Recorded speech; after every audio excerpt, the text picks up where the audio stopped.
과자 한 봉지를 집어들다가 문득 멈춘 적 있으신가요? 분명히 예전보다 작아진 것 같은데 가격은 더 비싸진 그 묘한 느낌. 그냥 물가가 오른 거라고 넘겼다면 오늘 이야기를 끝까지 들어보세요. 이건 단순히 물가가 오른 게 아닙니다. 처음부터 그렇게 설계된 겁니다. 얼마 전 공정거래위원회가 국내 제당 3사에 4천억 원대 과징금을 부과했습니다. 전 세계 설탕 가격이 내려가는 동안에도 유독 한국의 설탕값만은 꿈쩍도 하지 않았던 이유. 그 추악한 민낯이 마침내 드러난 겁니다. 금값이 오르면 부자들이 울지만 설탕값이 오르면 5천만 명의 식탁이 흔들립니다. 빵, 콜라, 고추장, 간장. 우리가 매일 먹는 모든 것의 시작점에 설탕이 있습니다. 왜 이 하얀 가루 하나에 이렇게 난리인 걸까요? 이야기는 지금의 마트에서 시작되지 않습니다. 수백 년 전 바다를 지배하려 했던 제국들의 탐욕에서 시작됩니다. 18세기 유럽 사람들은 설탕을 하얀 금이라 불렀습니다. 비유가 아니었습니다. 진짜였습니다. 당시 열강들은 사탕수수를 키울 수 있는 땅 한 뼘을 차지하기 위해 전쟁을 벌였습니다.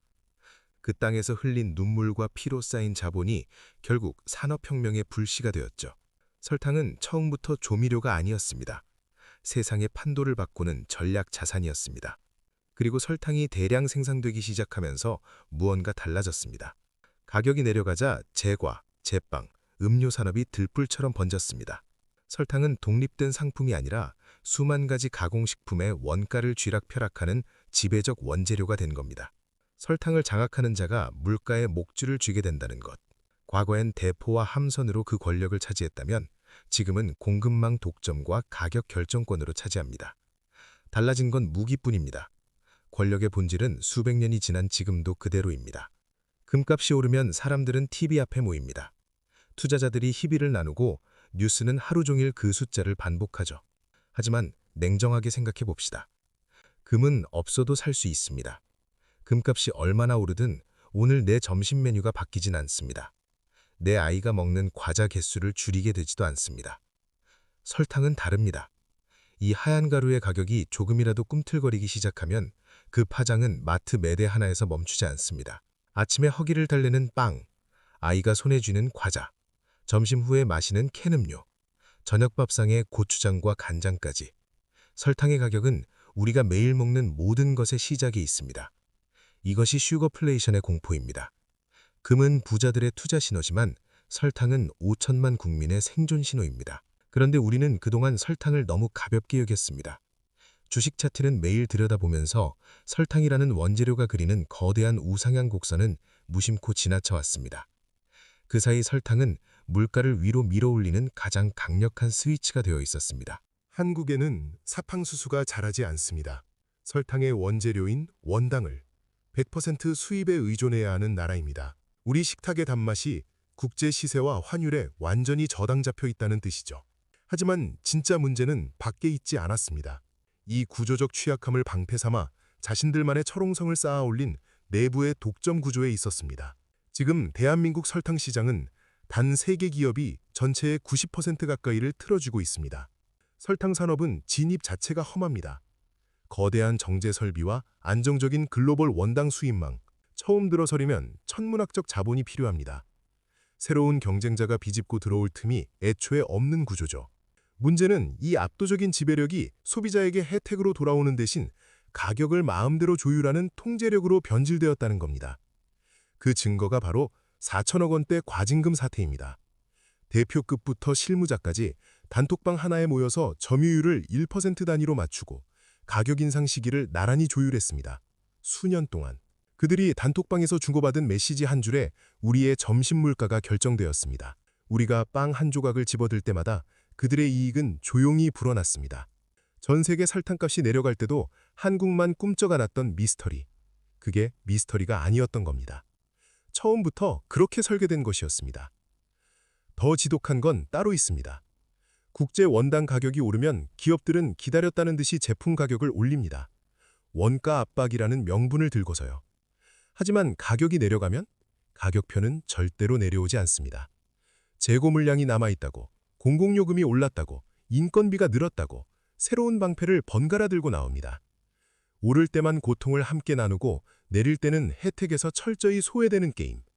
이걸 경제학에서는 하방 경직성이라고 합니다. 설탕은 물가를 위로 밀어올리는 지렛대이지만 내려갈 때는 바닥에 단단히 박힌 쐐기입니다.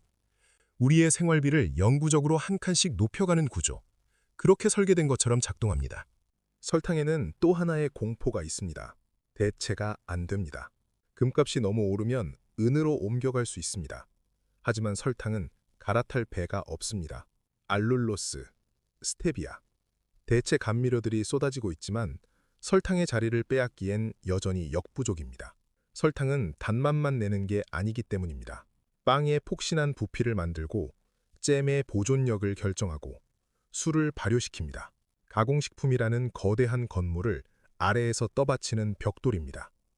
벽돌 가격이 오르면 건물 전체가 흔들리듯 설탕값이 오르면 편의점 매대의 물건들이 줄줄이 가격표를 바꿉니다.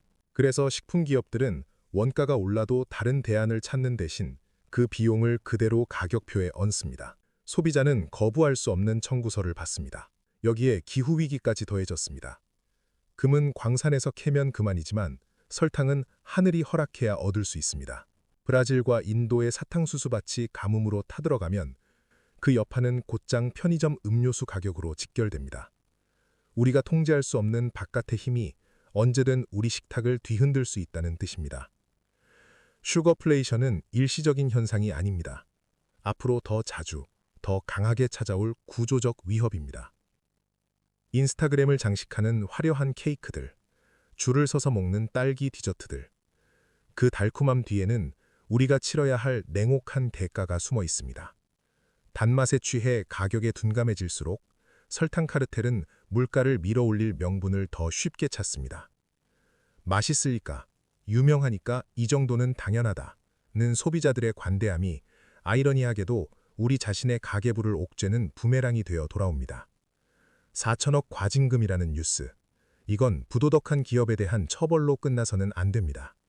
대한민국 물가 구조가 얼마나 왜곡되어 있는지, 우리가 지불하는 단맛의 대가가 얼마나 불공정하게 설계되었는지를 알리는 엄중한 경고장입니다. 그렇다면 우리는 무엇을 할 수 있을까요? 설탕을 맛이 아니라 신호로 읽어야 합니다. 국제 원당 가격이 오른다는 뉴스가 내달 내 식비의 예고편이라는 걸 직시해야 합니다.